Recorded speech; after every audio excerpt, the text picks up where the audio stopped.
We just got to be prepared to do what we've been working on and keep things simple. Come out with some good energy and be ready to go. We can't wait to turn it on until we're in a position where we're forced to turn it on. We got to turn it on right away and kind of come out and strike first. And that's what we've been preaching all week, to try to come out and strike first with some good energy. How do you guys kind of counter that big front court of theirs? They got some size and they're physical. But I think we match up well with Jalen and Keon and Chris Hill. We all have some length, and we feel like our bigs are mobile. They can get out and run the floor and finish around the basket and do some things. So we feel like we match up well. We just want to make sure that we do a good job on the glass and eliminate second chance opportunities for them and create scoring opportunities for us in transition on the glass. So I think that's going to be a big key for us in terms of our success is limiting their shots and then getting out in transition when they miss.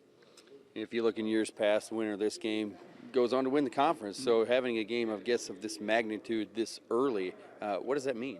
Oh, it's big. It's big. Anytime that the two of us are playing each other early on in the conference, and you have two teams that are predicted to finish near the top, it's an important game early on. So you want to come out and hopefully play well and be able to get that game and put yourself in a position where you don't have to rely on others to determine your success. So we always talk about that too. We don't want to rely on anybody as we get closer to the end of the season. We want to control our own destiny, and early on we have a chance to do that. And obviously with Carroll and Homestead coming in and the conference season being a little bit longer.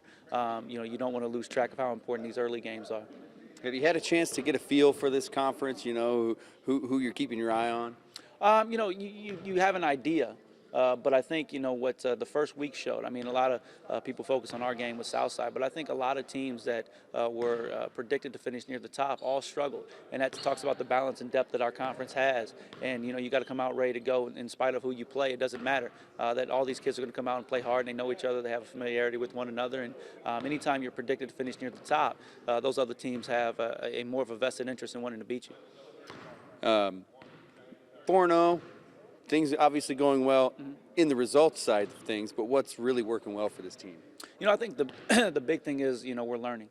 We are a young group in terms of, our kids, and they're playing experience and playing with one another. So we're learning and progressing, and I think that's the most important thing. We can't be who we are 4 weeks from now, who we are today. So we got to continue to progress, continue to get better. Sometimes you see with older kids, they can tend to be a little bit more comfortable than this group would be. But with older kids also, you have a group that understands and has those experiences. So it's kind of a plus minus. But as long as we keep on working hard and getting better, then I think we're moving in the right direction. And that's what's been most impressive so far is our kids' willingness to learn and get better. Yeah, what do you want to see get better? Our intensity has got to go up. We play hard. But our intensity has got to go up. We've got to understand the little things. We can't rely on our size or our talent to guide us to the top and where we're trying to get. Little things like blocking out, little things like getting back in transition, setting screens on the right people, and in the sets that we run, being able to find options, 2 and 3 when option 1 isn't there. Those little things that veteran teams tend to do a much better job of than the younger teams are things that we got to continue to progress at and get better at as the year goes on. Can you think of a better way to get prepared for the SAC tournament? Absolutely not. If you're talking about the tournament, Friday, Saturday for us is big. We get an opportunity to play against, a conference opponent who's good year in and year out, and then travel down to Evansville, build some camaraderie with our guys, and play a Castle team who hasn't lost a game yet either. So it gives us a chance to test ourselves and just how important it is for us to be successful this year. We tell our guys, the Christmas break, what do you want it to be? You want to sit at home, play video games, or you want to get out and see how good we are? So the Christmas break for us is a chance to kind of read our guys and see what their goals are. And if they take it seriously, then we know we got a special group.